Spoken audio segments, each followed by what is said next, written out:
Transações bilionárias marcaram a semana, mercado movimentado muito do lado do tijolo, mas também um pouco aí no CRI e nos FOFs, para quem achou que era tranquilo, tem sim uma pimentinha, um pouquinho de polêmica, a gente já vai falar sobre isso. Antes disso, vamos trazer todo aquele panorama semanal com inflação que saiu, o retorno dos FIIs. Então, Herbert, vamos de vinheta que o seu Finanças está muito, muito bom.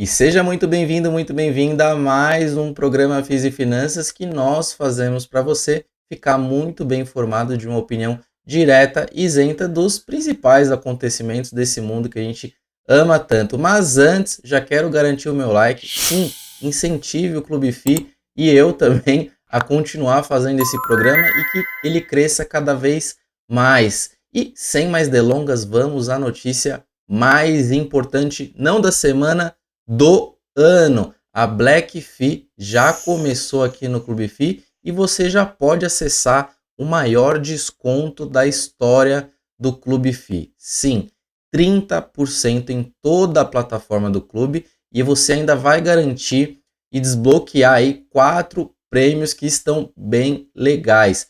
Para você conferir os prêmios e acessar e se inscrever, garantir esse descontão, basta se inscrever aqui, ó, no link que eu vou deixar para você. Então, aproveita o maior desconto do clube. Então, agora sim, vamos ao noticiário macro, né, dessa semana que movimentou o mercado. Sim, dado de inflação que a gente esperava, veio bem abaixo do esperado, 0,24, né, em outubro, e no ano acumula uma alta de 3,75. Se a gente olhar nos últimos 12 meses, uma alta de 4,82. Então, a inflação vem arrefecendo, mas esse 0,24, que veio bem abaixo aí das expectativas, o que isso significa no seu bolso? Primeiro, os FIIs de CRI aí vão pagar menos por mais tempo. Então, mas calma, isso é bom, isso incentiva a economia como um todo, até mesmo para existirem mais operações, né? O mercado continuar crescendo, o mercado real vai acelerar e pode acelerar, isso sinaliza uma maior confiança também de queda nas taxas de juros, ou seja, essa velocidade sucessiva, né, da taxa Selic que a gente vem observando vai acontecer, né, na velocidade que a gente vai esperar, não está tendo nenhuma surpresa aí com relação à inflação. FII de papel vai cair? Sim, pode cair um pouco mais ou pode manter, então já estão com descontos, eu não sei, né? Ninguém tem bola de cristal, mas se cair mais, minha visão é assim, escolher bons ativos, eu vou aproveitar e comprar mais, porque já tem taxas excelentes, então se isso melhorar, vai sim gerar oportunidades. E FII de tijolo pode valorizar?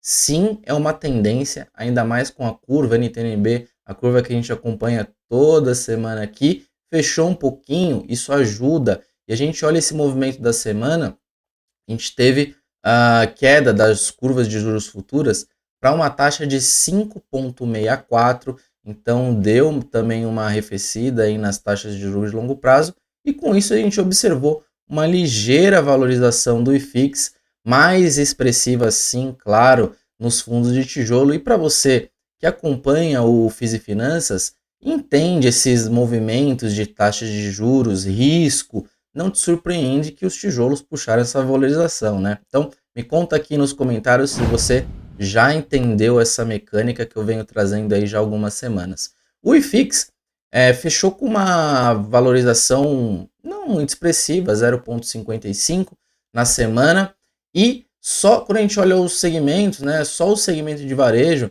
que na verdade possuem poucos ativos, né, desse segmento, e tem um dos ativos que vinha pagando não recorrente, né, já há algum tempo, e nesta semana exclusivamente esses fundos de varejo caíram, mas eles já vinham numa alta consecutiva, então foi um movimento aí de realização. Mas se a gente for observar todos os outros segmentos com uma valorização expressiva, claro, nos fundos de tijolo um pouco mais, laje corporativa puxando 1%, os fundos de fundos 0,70, Shopping Center também 0,70, 0,76, 0,77, né? Na verdade, nos fundos de fundos e nos shoppings. E quando a gente olha fundo de papel, também 0,70. Galpão Logístico ficou um pouquinho para trás com 0,15. Com isso, a gente olha o PVP do IFIX e a gente não vê mais nada de ágio, porque quem estava com ágio era justamente só e somente os fundos de varejo. Então, o shopping center ali no 1, os galpões muito próximo do 1, no 0,97, com 0,94 fundos de papel, e os mais descontados são os FOFs com 0,90 e, claro, laje corporativa com 0,73. Olhando a média do IFIX, estamos ali no 0,94. E o dividend yield, que é o que todo mundo quer saber, a média dos fundos de papel já tá lá, ainda está lá em cima, com quase 13%, né, 12,8%. A média do IFIX quase em 11%, aumentou um pouquinho, né? Semana passada a gente estava em 10,6%, 10,7% e agora a gente está com 10,8%, quase 11%. Média, assim, dos fundos de tijolos, se a gente pegar Galpão Logístico e Shopping Center, muito próximo, entre 8,7 e 9, e aí laje corporativa, claro, menos, em torno de 8,4, os FOFs perto de 10% por conta do desconto, e os fundos de varejo também caiu um pouquinho com 11%. Então, vamos continuar de olho, e quando a gente olha na ponta da alta ou na ponta da baixa, né, nos fundos que mais valorizaram e mais caíram nessa semana, o Vino puxou alta de 6,65, vinha sofrendo algumas semanas, né? Em segundo lugar, o RZAC, que anunciou também um fato relevante bem interessante que vai trazer um lucro bastante razoável para o fundo, valorizou 5,40%. O MGFF também subiu e também tem fato relevante dele que a gente vai comentar, subiu 4,65. Já na ponta da queda, o RPR 11, fundo de papel, fundo com bastante cotistas. Segundo lugar, o BROF, fundo ainda que inaugurou no IFIX recentemente, caindo também 3,81. E já o HCTR, ou está uma semana está na alta, na baixa, né, pela questão da base que ele chegou, caindo 2,62. E agora sobre as transações gigantes desta semana, vamos começar pela tijolada.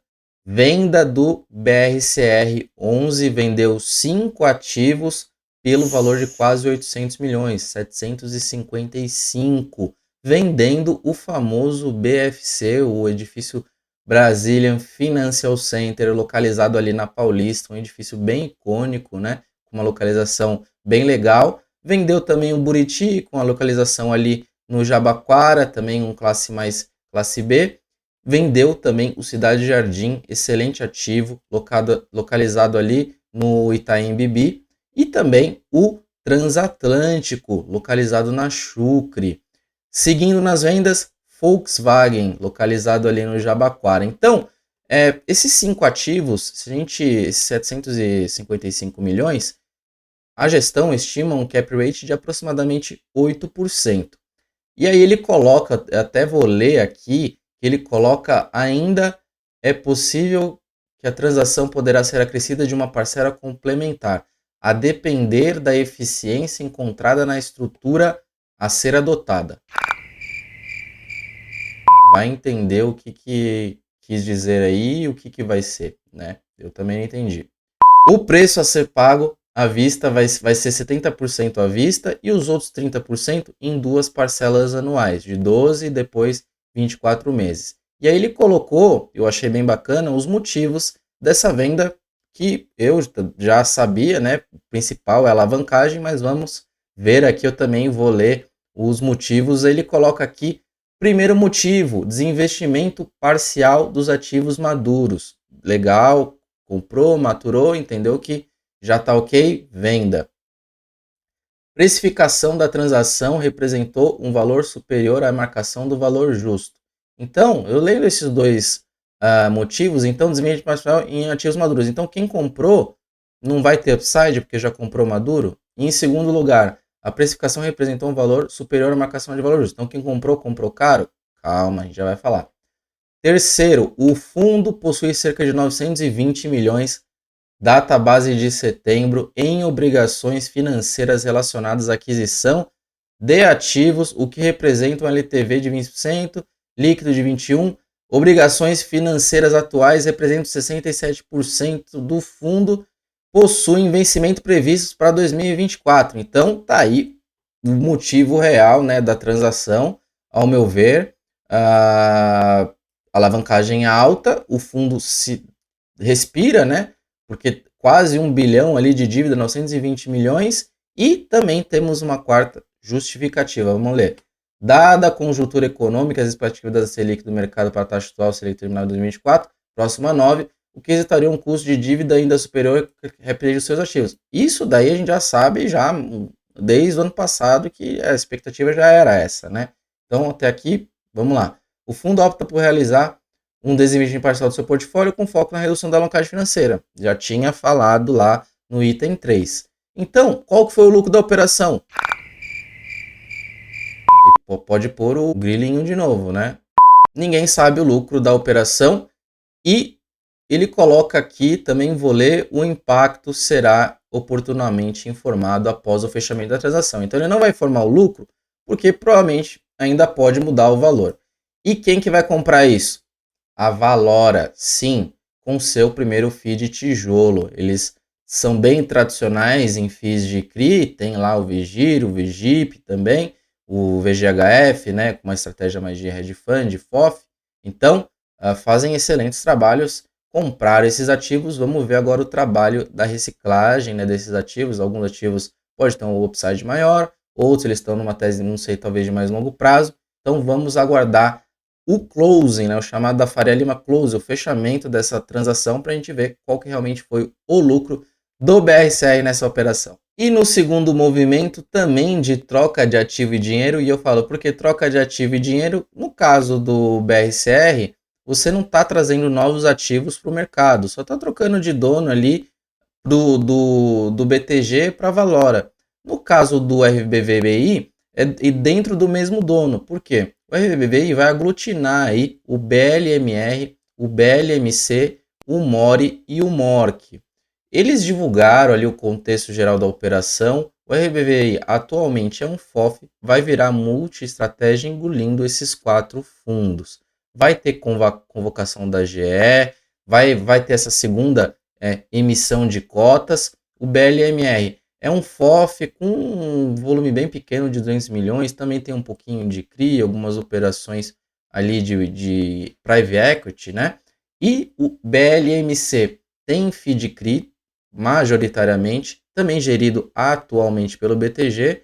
Por que atualmente? Porque antes era gerido por uma outra gestora chamada de Blue Macau. No caso do MORI e do MORC, são geridos pela MORI, que foi adquirida pela VBI também.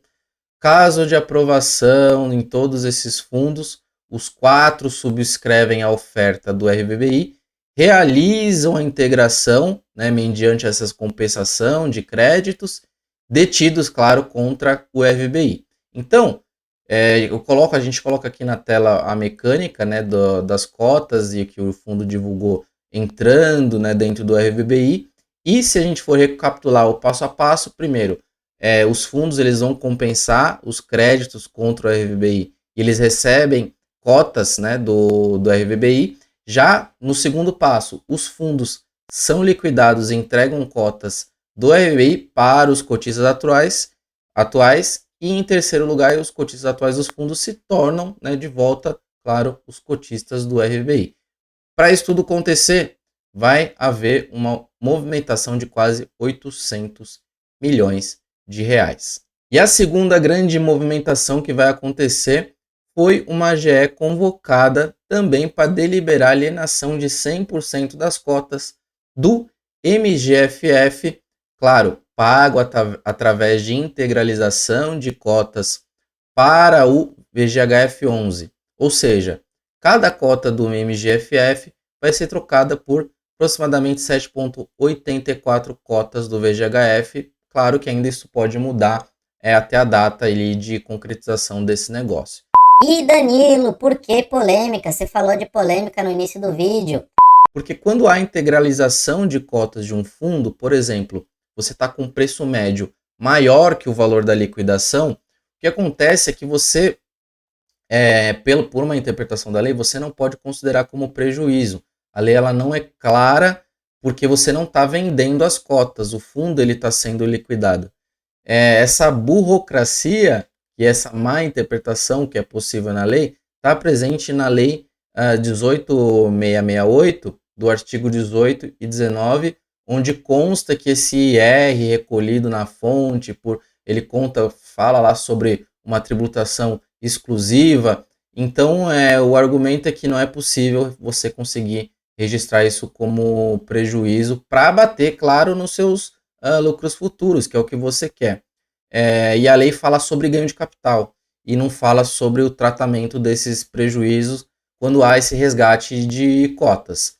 Então, sendo claro assim, e o mais correto é você não depender dessa interpretação da lei. O que você pode fazer é vender essas cotas e comprar, certo? Só que aí o que vai ser? Day trade. Qual que é uma saída mais simples para você fazer isso?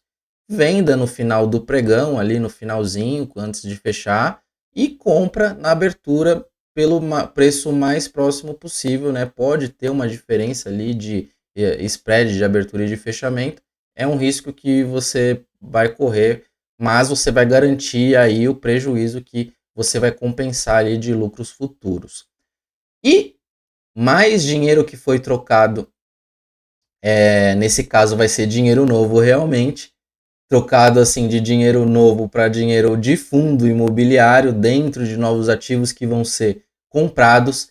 Emissão anunciada, segunda emissão do KNHF11, vai captar 790 milhões, né, na oferta que ele anunciou, e o VISC, 10ª emissão de cotas, captando mais aí na tentativa de captar mais 700 milhões de cotas. Ou seja, se a gente somar todas essas emissões, todo esse dinheiro que está sendo movimentado, tudo bem, não pode ser todo o dinheiro novo, mas essa movimentação vai gerar 4 bilhões só desses fundos que a gente comentou nesse vídeo, e são as principais movimentações, né, de aquisições.